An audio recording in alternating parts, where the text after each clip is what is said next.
are listening to DJ1 จัดไปเสียคำพีเคจะไปทางไหนแกจะทำอะไรไปไหนไปกันเตือนใจก็แกเกิดมาชาตินี้เพื่อเป็นเพื่อนกับฉั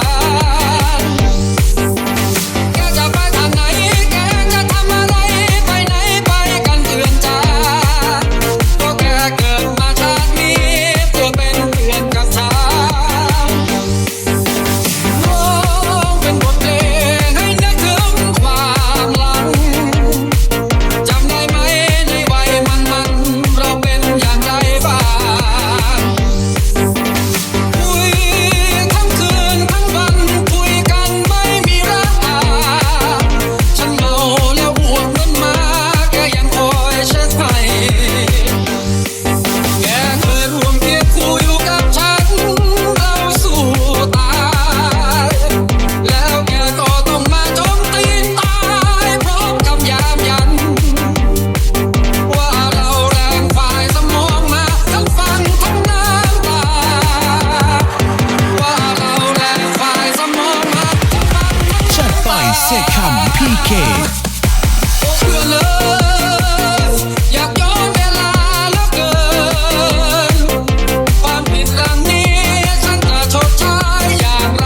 ดีแกจะไปทางไหนแกจะทำอะไรไปไหนไปกันเพื่อนตาก็แกเกิดมาชาตินี้เพื่อเป็นเพื่อนกับฉันจัดไปเสียคำพีเค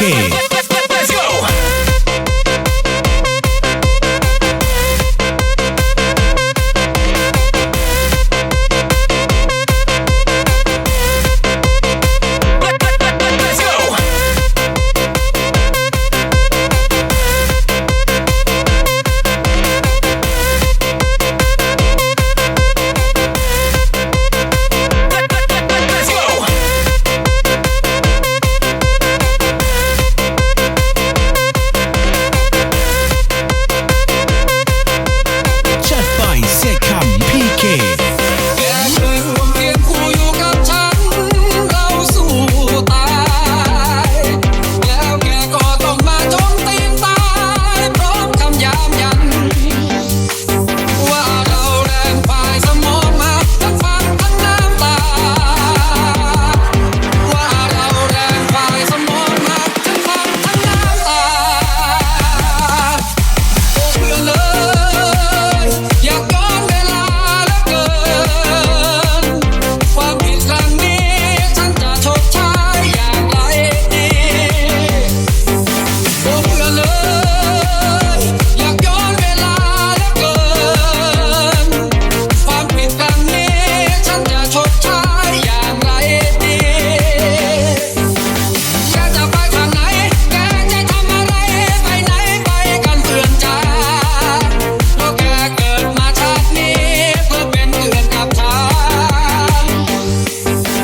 แกจะไปทางไหนแกจะทำอะไรไปไหนไปกันเตือนใจเพราะแกเกิดมาชาตินี้เพื่อเป็นเพื่อนกับฉันจัดไปเสียคำพีเค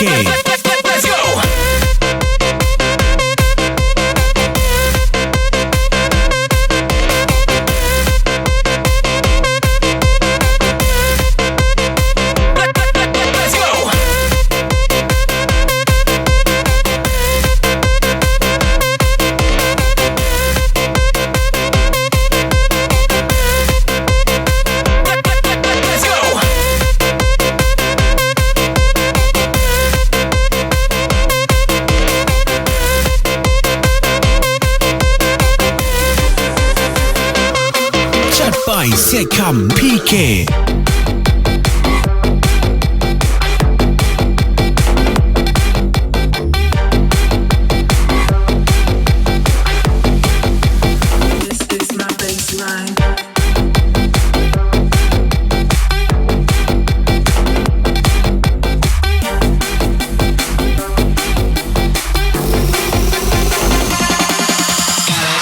You are listening to DJ1 เ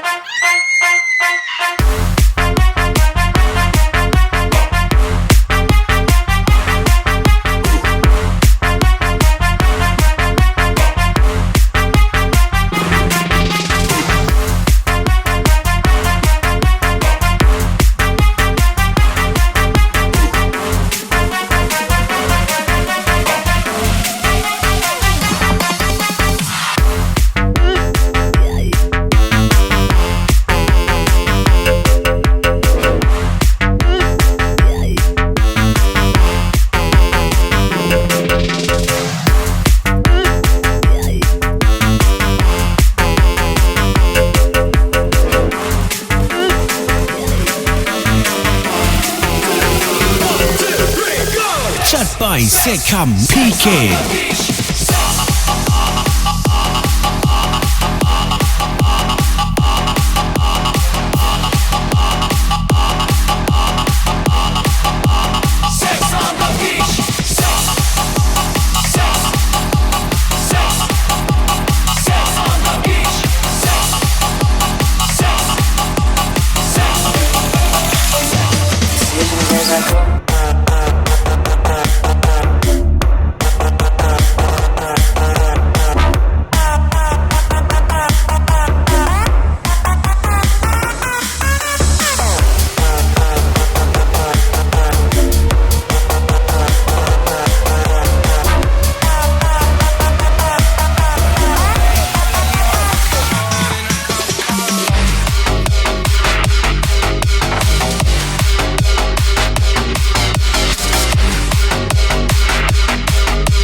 จัดไปเสกคำ PK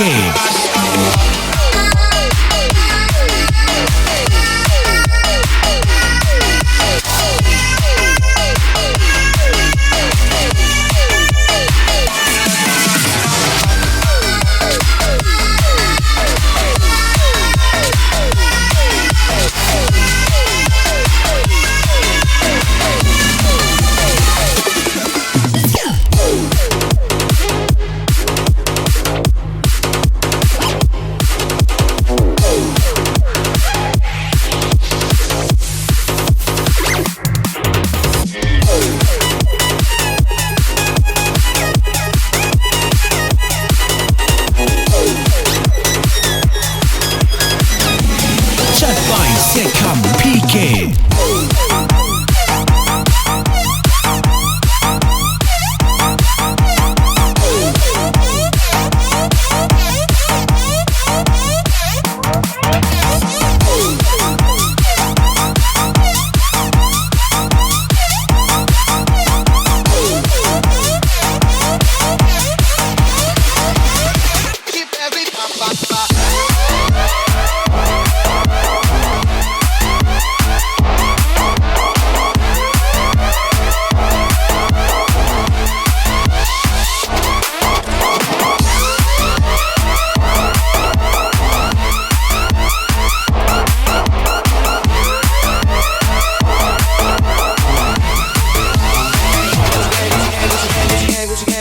จัดไปเสกคำ PK